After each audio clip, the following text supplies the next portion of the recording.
Yau dawa ta yi nama. Allah gode ma, yau addu'a da nake ta yi kullum. Yau Allah karɓa addu'a ta.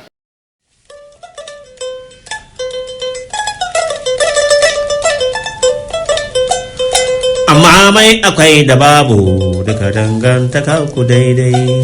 Allah ike faɗan haka ba ni nake faɗa ba. Da ni nake faɗan haka da sai ku ƙaryata ni.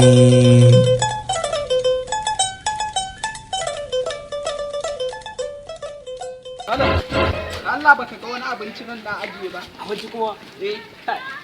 Gaskiya ni ba na bawan Allah ni ban ga abinci ba. Baka ga abinci ba? Na, ni ban ga abinci ba. Abinci kuma a zamanin da kai a mulkin Tinubun nan da wani zai aje abinci. Lalle. Ni ma dama ko ba matsala dai, bara in je. To, a me faru ne? Me faru? Wallahi ka san me ya faru? Wato daman magen ce, wata mage ce nan ta takura min. Totally magen ta takura min, in na ajiye kuɗi he ta butsira, in na ajiye menene komai ta lallata min, ta shiga min ɗaki ta min kashi. Magen?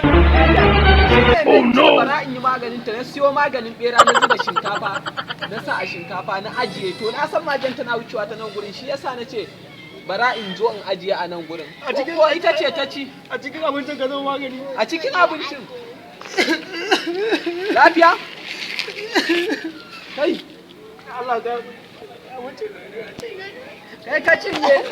To don uban ka tashi, in ba ya ka biya ni ba Allah ya sinan. Abinci na ne, wuni ne da kyar na samu kuɗin abincin ta.